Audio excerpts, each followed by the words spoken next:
Hello दोस्तों, welcome to software engineering channel. Software engineering channel में software project management की जो ट्यूटोरियल सीरीज हमने स्टार्ट की थी, आज हम उसके लेक्चर नंबर 5 पे पहुंच गए हैं। और आज का जो हमारा टॉपिक है वो है प्रोजेक्ट मैनेजमेंट प्रोसेस ग्रुप्स। तो आज हम देखेंगे कि क्या चीज़ होती है, इसमें क्या क्या होता है और ये किसके लिए इस्तेमाल होता है एंड सो ऑन। तो लेक्चर स्टार्ट करने से पहले मैं आपको बताऊंगा कि इसी स्लाइड के ऊपर बिल्कुल लास्ट पे आपको फेसबुक ग्रुप का एक लिंक नज़र आ रहा होगा।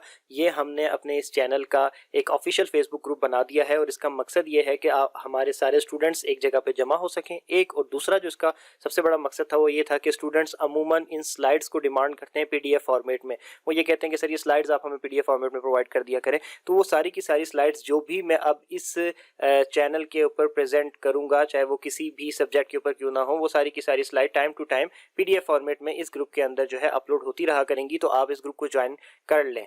तो इसके अलावा अब हम आगे चलते हैं और सबसे पहले हम नजर मारते हैं कि हमने लास्ट लेक्चर में क्या देखा था। लास्ट लेक्चर के अंदर हमने ये देखा था कि सॉफ्टवेयर प्रोजेक्ट मैनेजर कौन होता है, फिर उसकी जो दो मेजर जॉब एक्टिविटीज हैं जो कि project planning, project monitoring and control, वो क्या है, वो किस तरीके से उनको पूरा करता है और इसके दरमियान उसको किस किस किस्म की मुश्किलात का सामना करना पड़ता है। तो काफ़ी इंटरेस्टिंग लेक्चर था और अगर आप लोगों ने नहीं देखा है तो मैं आप लोगों को रिकमेंड करूंगा कि आप इसको देख लें। इससे आपको ये आइडिया हो जाएगा कि सॉफ्टवेयर प्रोजेक्ट मैनेजमेंट की फील्ड में अगर आप सॉफ्टवेयर प्रोजेक्ट मैनेजर कहीं पे भी जॉब करते हैं तो आपको किस किस किस्म की रिस्पॉन्सिबिलिटीज़ जो है वो पूरी करनी पड़ेंगी और उसके अंदर क्या क्या मुश्किलात का सामना करना पड़ सकता है आपको। तो आज के लेक्चर की तरफ हम देखते हैं। तो आज हम प्रोजेक्ट मैनेजमेंट प्रोसेस ग्रुप्स को डिस्कस करने वाले हैं। Initiating, planning, executing, monitoring, control and closing. तो ये क्या होते हैं, अब हम इसकी तरफ चलते हैं और टाइम ज़ाया किए बगैर इनको थोड़ा सा डिटेल में देखते हैं।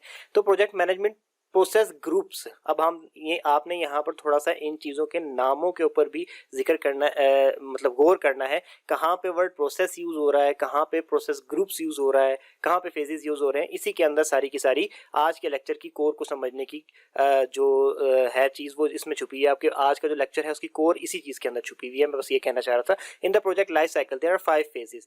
जो आपका प्रोजेक्ट लाइफ साइकिल है, पूरे प्रोजेक्ट जब आप बनाते हो स्टार्ट से लेकर एंड तक, इनिशिएटिंग से लेकर क्लोजिंग तक, तो ये टोटल इंक्लूडिंग इनिशिएटिंग और क्लोजिंग टोटल 5 फेजेस बनते हैं। पहला इनिशिएटिंग, दूसरा प्लानिंग, तीसरा एग्जीक्यूटिंग, अच्छा चौथा मॉनिटरिंग कंट्रोल और पांचवा closing. These phases are also known as project management process groups. अब ये है बात करने वाली कि हमने ऊपर ये कहा कि ये 5 फेजेस हैं। अब इन्हीं फेजेस को प्रोसेस मैनेजमेंट के प्रोसेस ग्रुप्स भी कहा जाता है। ठीक है, प्रोजेक्ट मैनेजमेंट के प्रोसेस ग्रुप्स भी कहा जाता है। क्यों कहा जाता है, अब इसके ऊपर हम देख लेते हैं। ठीक है, because each phase is a group और let's say collection of further processes. अब इस बात को मैं थोड़ा सा एक्सप्लेन करूंगा कि मैं इनमें से, इन पांचों में से किसी एक को उठा लेता हूँ। लेट्स से मैं प्लानिंग को उठा लेता हूँ।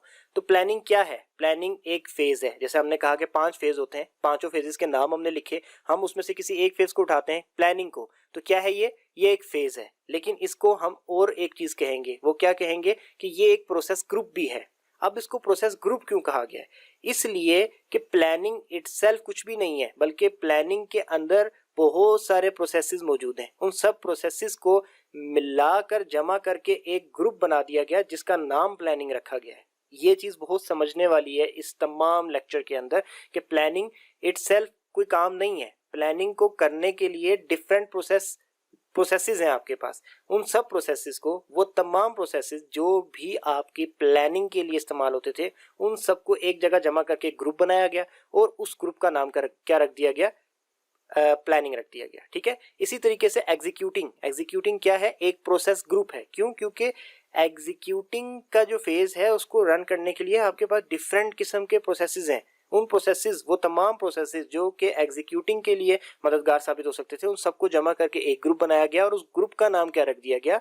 एग्जीक्यूटिंग। इसी तरीके से मॉनिटरिंग एंड कंट्रोल की भी मिसाल है। ऐसे ही सारे के सारे 5 फेजेस हैं और यही वजह है कि इनको प्रोजेक्ट मैनेजमेंट प्रोसेस ग्रुप्स भी कहा जाता है, क्योंकि ये सब जो है अपनी जात में एक एक ग्रुप हैं। एक ग्रुप है और ये ग्रुप इसलिए है क्योंकि किस चीज का ग्रुप है ये? क्योंकि इनके अंदर फर्दर आगे बहुत सारे प्रोसेसेस हैं, इसलिए इसको एक ग्रुप कहा जाता है। अब मैं इसको डायरेक्ट में थोड़ा सा आगे आपको लास्ट स्लाइड पे लेके जा रहा हूँ पिक्चर दिखाने के लिए। ये देखें प्रोजेक्ट मैनेजमेंट। ठीक है, अब इसके अंदर हम प्लानिंग जो सेकंड नंबर पर है, प्लानिंग प्रोसेस ग्रुप को देखें तो क्या है? इसके अंदर बहुत सारे प्रोसेसेस हैं, 1 से लेकर 21 तक। ये सारे के सारे प्रोसेसेस हैं। इन सबको जमा करके ग्रुप बनाया गया जिसका नाम रख दिया गया प्लानिंग प्रोसेस ग्रुप। इसी तरीके से कंट्रोलिंग के अंदर भी ग्रुप हैं, आपकी प्रोसेसेस हैं काफी सारे, उन सबको जमा करके एक ग्रुप बनाया गया और उसको हमने क्या कह दिया? Controlling process group. तो इस तरीके से ये सारे के सारे जो हैं ये क्या हैं, प्रोजेक्ट मैनेजमेंट के प्रोसेस ग्रुप्स, यानी कि ये सब इंटरनली इसके अंदर, इन सब के अंदर बहुत सारे क्या हैं, प्रोसेसेस हैं, उन सब की कलेक्शन की वजह से ग्रुप बना और उन ग्रुप्स के नाम ये 5 हैं। इन शॉर्ट आप इसको ये कह सकते हैं। तो आई होप सो कि ये 3-4 दफा मैंने एक ही बात आपको बता दी मुख्तलिफ पर्सपेक्टिव से, आई होप सो ये क्लियर हो गया होगा। अब हम देखते हैं इनिशिएटिंग में क्या करते हैं हम, ठीक है। This group and all its processes और activities are used to effectively define the beginning of the project. जब आप प्रोजेक्ट को स्टार्ट करने जा रहे होते हैं तो इनिशिएटिंग लेवल पे जितने भी प्रोसेस आप करते हैं वो सब के सब क्या होते हैं, वो जस्ट आपको क्या करते हैं कि एक प्रोजेक्ट को स्टार्ट करने के लिए जितनी भी हेल्प चाहिए होती है या फिर जो जो एक्टिविटीज परफॉर्म करने की जरूरत होती है वो आपको इस स्टेज पे प्रोवाइड करते हैं। इनिशियलाइजिंग द टीम, जैसे कि ये एक एग्जांपल है कि आप किसी टीम को इनिशियलाइज कर रहे हैं, आपने एक प्रोजेक्ट लिया, आपने उस टीम के लिए, उस प्रोजेक्ट के लिए एक टीम को पूरा डिफाइन करने जा रहे हैं, तो वो इस लेवल पे हो जाएगा। Having the budget in place are of the examples of the initiating group activities. अब आपने ज़ाहिर एक प्रोजेक्ट स्टार्ट करने जा रहे हैं तो उसके लिए एक बजट एलोकेट करके रख देना, ये सब कुछ, ये जितनी भी एक्टिविटीज हैं कहाँ पे आ जाती हैं, इनिशिएटिंग के अंदर आ जाती हैं। अगर आपको पिक्चर थोड़ी सी याद हो जो मैं अभी आपको बड़ी फास्टली दिखाकर वापस आ गया था लास्ट स्लाइड के ऊपर, उस पिक्चर के अंदर इनिशिएटिंग का जो प्रोसेस ग्रुप था उसमें जस्ट एक ही पॉइंट लिखा हुआ था और उसमें कोई बहुत लंबी लिस्ट नहीं थी। उसकी वजह यह है कि इनिशिएटिंग का एक ही पॉइंट होता है और उसी के अंदर फिर आगे मुख्तलिफ किस्म के प्रोसेसेस होते हैं, जैसे कि टीम इनिशिएट करने का एक अलग प्रोसेस है, बजट एलोकेशन वगैरह का जितना भी बजट के मामलात हैं उसका एक अलग प्रोसेस है, तो वो भी आगे, इसको भी इसीलिए प्रोसेस ग्रुप ही कहा जाता है क्योंकि इसके अंदर भी इनिशिएटिंग के लेवल पे हर चीज़ को इनिशिएट करने के लिए एक अलग अलग प्रोसेस चला जाता है। तो वो तमाम प्रोसेस जो कि मुख्तलिफ चीज़ों को इनिशिएट करने के लिए इस्तेमाल कर रहे होते हैं हम, उन सबको जमा करके हमने इनिशिएटिंग का एक प्रोसेस ग्रुप बना रखा होता है। इसके बाद हम जाते हैं प्लानिंग प्रोसेस के ऊपर, ठीक है। ये क्या होता है, this process group contain the process needed to define the project scope, ठीक है। ये कौन से प्रोसेसेस को इसने कंटेन कर रहा होता है, वो वाले प्रोसेसेस जो चाहिए होते हैं आपके प्रोजेक्ट के स्कोप को डिफाइन करने के लिए, वो प्रोसेसेस जो आपके रिस्क आइडेंटिफिकेशन के लिए चाहिए होते हैं, और इसके अलावा ऐसे प्रोसेसेस जो कि आपको प्लान करने में मदद देते हैं। कौन से प्लान, ऐसे प्लान जो कि आपके वर्क फ्लो को मैक्सिमाइज कर सकें, ठीक है। और इसके अलावा this group also address the most of the project goals and expectations, ठीक है। और जब भी आप कोई प्रोजेक्ट स्टार्ट करते हो तो उस प्रोजेक्ट के साथ बहुत सारे गोल्स आपके लिंक होते हैं, बहुत सारी कस्टमर की एक्सपेक्टेशंस लिंक होती हैं, उनको भी पूरा करने के लिए या फिर उनको भी एड्रेस करने के लिए जो प्रोसेस बनाए जाते हैं वो भी प्लानिंग प्रोसेस ग्रुप के अंदर ही पड़े होते हैं। तो यह आपका प्लानिंग प्रोसेस का जो है थोड़ा सा मैंने आपको एब्स्ट्रैक्ट बता दिया। इसके अलावा अगर आप जाते हैं एग्जीक्यूटिंग प्रोसेस के ऊपर, तो this is the process group where most of the budget is allocated. This is the place where most of the project plans are put it into the execution and we also deliver most of the project work here as well. अब executing word से ही ये आपको पता चल जाता है कि जब आपने इनिशिएट किया उसके बाद आपने प्लान बनाया, प्लान के बाद जब आप एग्जीक्यूट करोगे तो दैट मीन्स कि वो जो प्लान आपने बनाया था आपने उसको रन करना शुरू कर दिया। जो आपके पास बजट वगैरह थे अब वो आपने प्रॉपर्ली एलोकेट कर दिए क्योंकि काम शुरू हो गया है। इसके बाद जो आपने मतलब टास्क वगैरह जितने भी थे जो आपने सोचा था कि हमने ये करने हैं प्लानिंग के स्टेज पे, वो अब आपने यहाँ पे करना शुरू कर दिए। और इसके अलावा जब आप कोई टास्क करना शुरू कर देते हो तो बहुत सारी डिलीवरेबल्स यानी कि बहुत सारे प्रोजेक्ट के पार्ट्स जो कि आपने डिलीवर करने होते हैं वो भी आप यहाँ पर क्या करते हो कि बना कर डिलीवर करना शुरू कर देते हो, क्योंकि जब एग्जीक्यूशन शुरू हो गई है तो डेफिनेटली डिलीवरी भी साथ साथ स्टार्ट होना शुरू हो जाएगी। तो वो तमाम प्रोसेसेस जो कि इन तमाम चीज़ों को डील कर रहे होते हैं कि किस तरीके से एग्जीक्यूशन करनी है, कैसे डिलीवरेबल्स को तैयार करना है, बजट एलोकेशन को किस तरीके से कहाँ कहाँ पे लगाना है, ये सब के सब प्रोसेसेस कहाँ पे जाते हैं, एग्जीक्यूटिंग प्रोसेस ग्रुप के अंदर।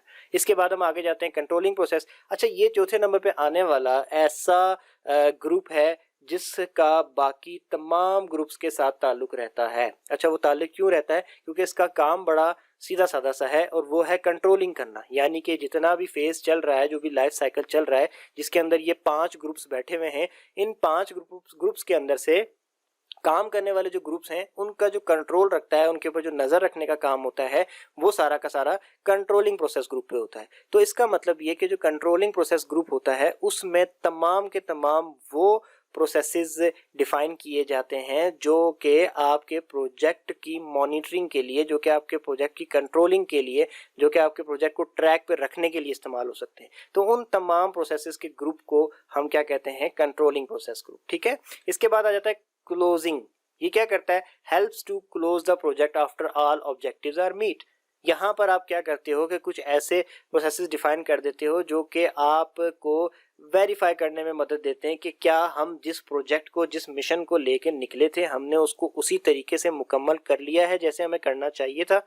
और ये सब चीज़ें आप यहाँ पर देखते हो और उसके बाद आप आहिस्ता आहिस्ता अपने प्रोजेक्ट को क्लोजिंग की तरफ लेके जाते हो और अपने प्रोजेक्ट को मुकम्मल करके, फाइनल करके एक प्रोडक्ट की शक्ल में क्लोज कर देते हो। तो इस काम को करने के लिए जितने भी प्रोसेसेस रिक्वायर्ड होते हैं वो कहाँ पे आ जाते हैं? क्लोजिंग प्रोसेस ग्रुप के अंदर। तो बड़ा सिंपल सा और स्ट्रेट फॉरवर्ड सा लेक्चर था। आई होप सो कि आपको समझ आ गया होगा। ये वो डायग्राम है, इसके बारे में मैंने आपको पहले ही बता दिया कि क्या है। और इसमें जो समझने वाली जो कोर चीज़ थी वो ये थी कि स्टूडेंट हमेशा इस चीज़ को लेकर कंफ्यूज हो जाता है कि ये इनको प्रोसेस ग्रुप्स क्यों कहा जा रहा है। Executing process group, planning process group, group क्यों कहा जा रहा है? इसलिए कहा जा रहा होता है कि प्लानिंग प्रोसेस इटसेल्फ कोई ये एक प्रोसेस नहीं होता। इस प्लानिंग प्रोसेस ये ग्रुप होता है जिसके अंदर वो तमाम के तमाम प्रोसेसेस पड़े होते हैं जो कि प्लानिंग के मामलात को डील कर रहे होते हैं। इसलिए इसको प्लानिंग प्रोसेस ग्रुप का नाम दिया जाता है और बाकी सब के अंदर भी यही तरीकेकार है। तो आई होप सो कि आपको चीज़ें समझ आ गई होंगी। फिर भी कोई कन्फ्यूजन है तो मेरा ट्विटर अकाउंट आपके सामने है, आप मुझे फॉलो करके, मेंशन करके कुछ भी पूछना चाहें तो पूछ सकते हैं। और अगर वीडियो अच्छी लगी हो तो लाइक करके तो चैनल को सब्सक्राइब कर दीजिएगा। यही वो तरीका है आपका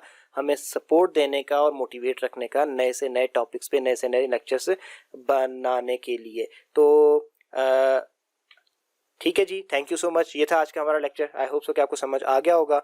दोबारा मिलते हैं नेक्स्ट लेक्चर में, तब तक के लिए अल्लाह हाफिज़।